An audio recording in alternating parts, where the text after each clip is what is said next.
Good Saturday morning, South Carolina Weather Watchers. I'm the host for South Carolina Weather, Jesse Peterson. Let's talk about the weather for your Saturday. Now, looking at the radar right now, you can see nothing's falling in the state of South Carolina right now. That is a good thing. But as we scroll our way out, you can see a lot of things. You can see Hurricane Beryl down there, barreling towards the United States. But here it is. Um, as of now, Beryl has 60-mile-per-hour winds sustained, so winds constantly going at 60 miles an hour with gusts of up to 70. Yes, 70 miles an hour right now. So that's what's going on with Beryl right now. Let me see if I can fix that, or if that's just not supposed to be like that.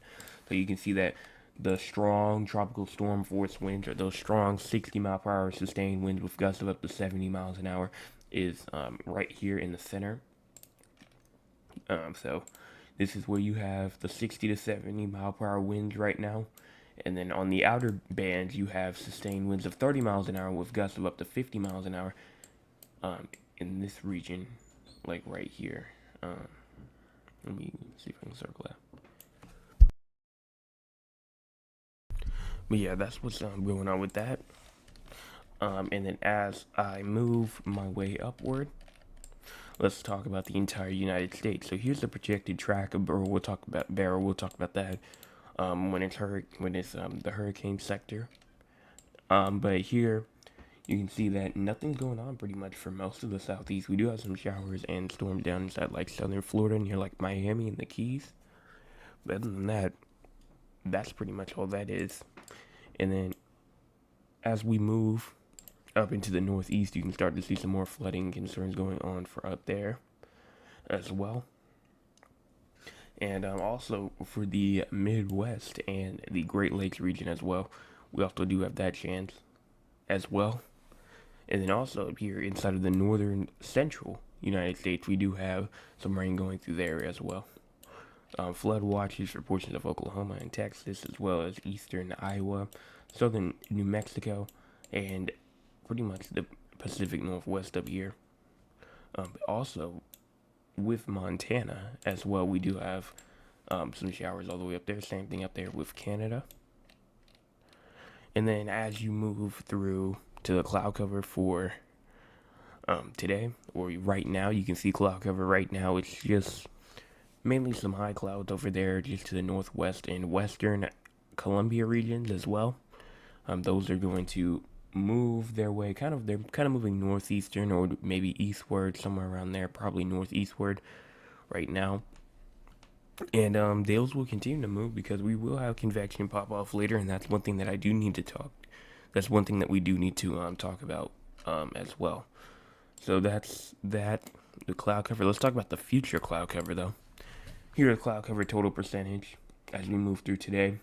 Cloud cover will mainly be predominant, especially inside of the upper upstate of South Carolina.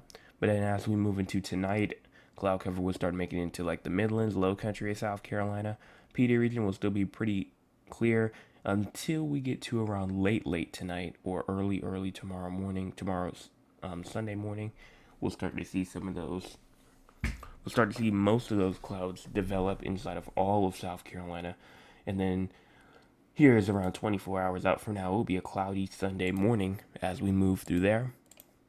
Here's our current temperatures: 89 in Columbia, 88 in Charleston, 88 in Savannah, 88 in Myrtle Beach, 91 in Florence and Sumter, as well as Bennettsville, 84 in Rock Hill, 88 in Greenville, and 86 Anderson. Here's our high temperatures for today: around 95 in Aiken, 91 in Hilton Head Island, 95 in Walterboro, 90 in Charleston and Myrtle Beach, 93 in Georgetown, 94 in Moncks Corner, 96 in like Columbia, 94 inside of Rock Hill, 92 Spartanburg, 93 Greenville, 94 Anderson as well. Here's our peak sustained winds for today, Saturday, July the 6th. It's going to be a very calm day, especially for up there inside of the upstate. But then as you move into like the Midlands, like maybe gets a little bit stronger, but again, not really that strong.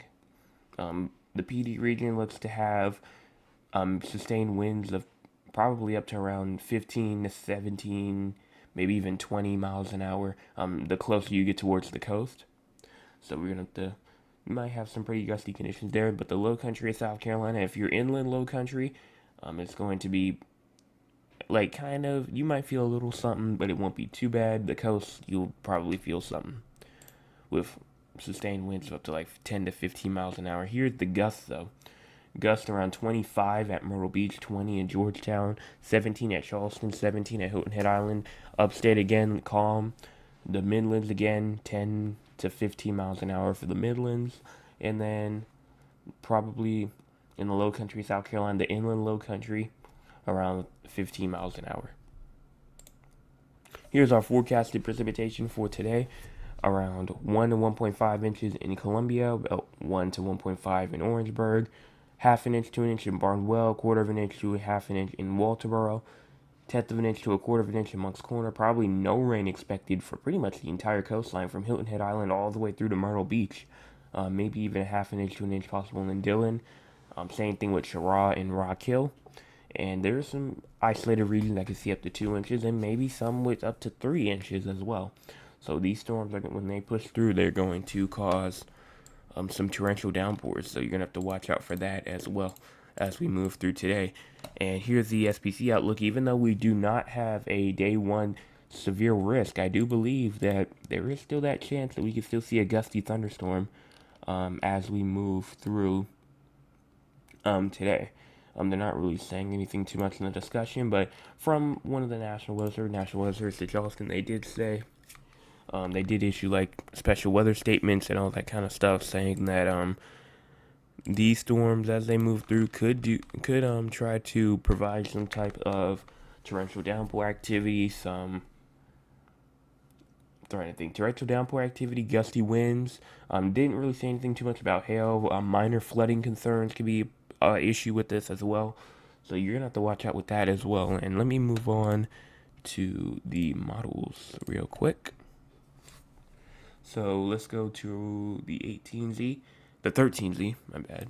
Okay, let's turn off the live radar thing. And as you move this forward, you can see that storms and everything will start to pop up at around 4 o'clock, just to the north of Augusta, just to the north of Gaffney as well. And as those move, you can see that the thunderstorms are starting to develop a bit more, and you can start to see some of the purples going in. Definitely some gusty winds with these storms, as I was just talking about. Let's move it back to the 12Z though, because we need to get all of the information. So let me turn that off. So you can see as we move through, here's what it could look like at 10 o'clock p.m. At line of storms, that's kind of like moving kind of like northeastwards, or kind of like eastward in general. And then they kind of just fizzle out, not really doing anything too bad. Here's tomorrow. Tomorrow could also bring some showers and storm activities going through.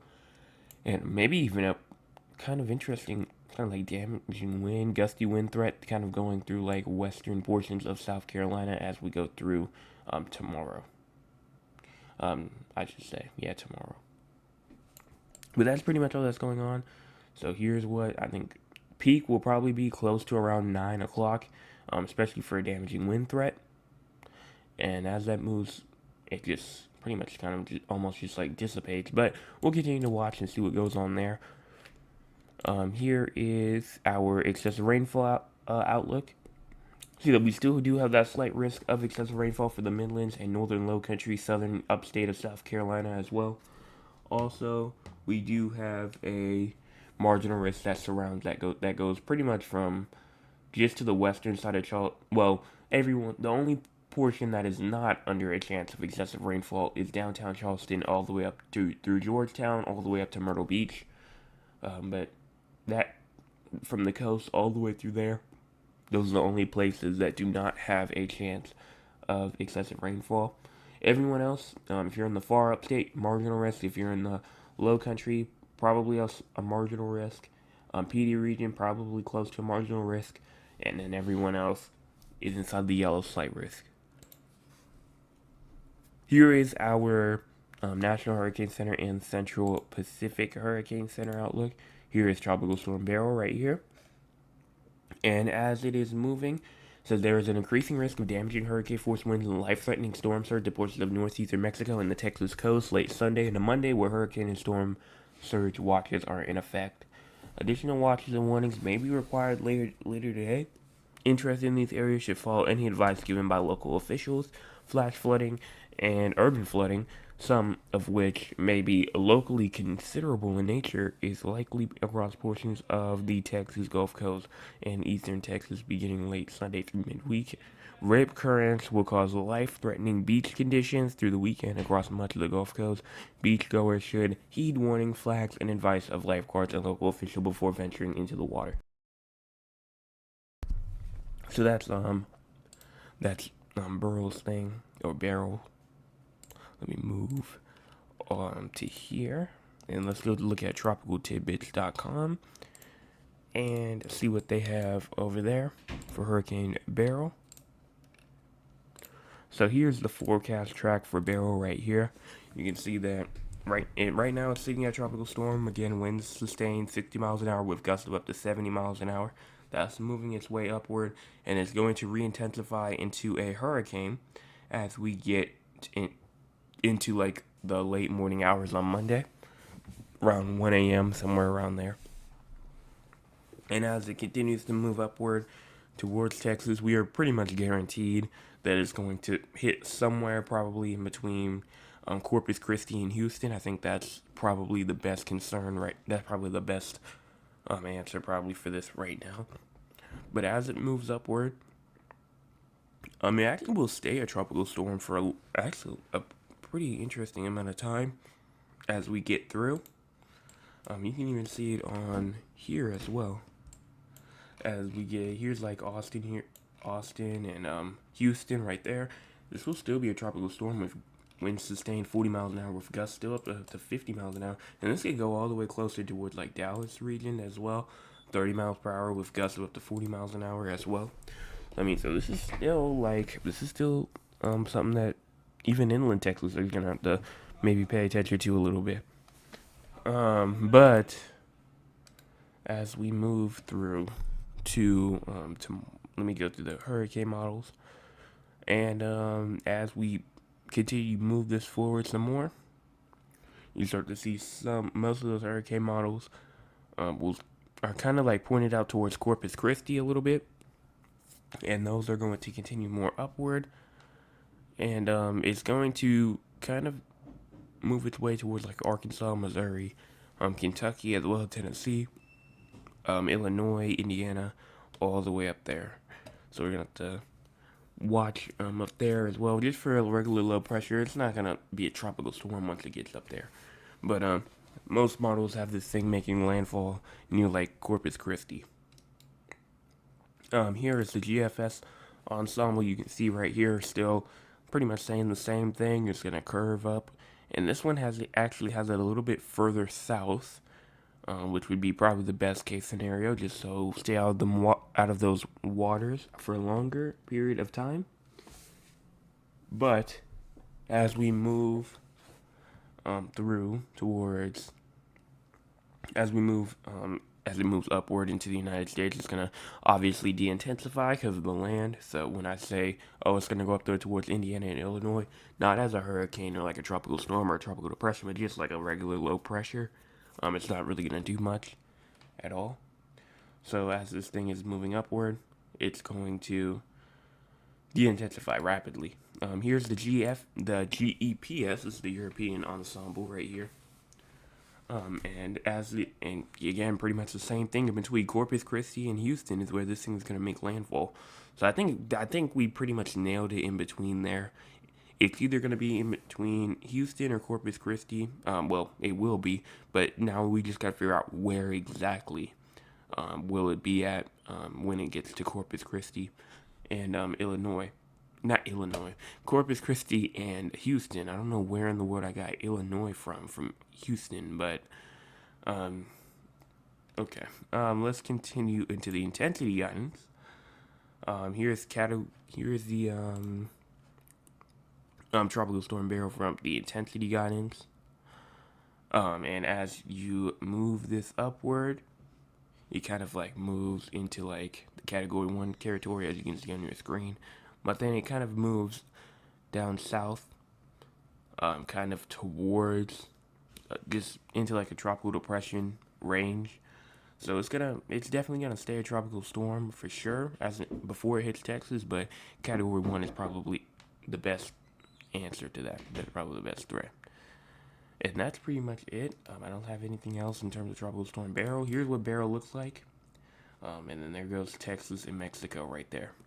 So it's getting closer and closer and closer and closer. So that's all that I have to say. Make sure that if you know anybody inside of Texas, or if you're watching this in Texas, make sure that you're making preparations, especially if you're on the Gulf Coast, because a tropical storm or probably a hurricane is on the way to go hit you. Also, if you're inside of South Carolina, make sure that you are staying warm. I mean, not warm, but make sure that you're staying cool, because we do have those hot temperatures that's going to be coming through today. And heat index values will be in like the hundreds, probably like the 110s, like 110, 109, 108, somewhere around there. So it's going to be really hot today, especially with heat index values. So make sure that if you're outside, you're drinking plenty of water, you're drinking plenty of fluids to keep you hydrated. Make sure that you stay in an air-conditioned room. And if you're under the gun for any type of storms that come through today, make sure that you go indoors. Because it could be ruined by some rain. But that's pretty much all that I have. So everyone have a fantastic rest of your Saturday, and I will probably be back. I'll try to be back by tonight, but if I'm not, I will be back tomorrow night with another forecast update, and I will try to post an update. So if you go to it's not my channel, but if you was to go to, let me see, South Carolina weather, and then you go in towards I think it's the community tab. So that's not okay, I'm on the wrong account, but anyways, you can click on the community tab, and then this is just my account, but just my personal account. But you can see post an update to your fans. I'll just type something, I'll click post, and then you should go to my channel, click on the community tab, and then it will post a little message. I've already have many posts there already, so that's not a problem. So that's pretty much it. So hopefully everyone has a fantastic rest of your Saturday, and we'll see you tonight.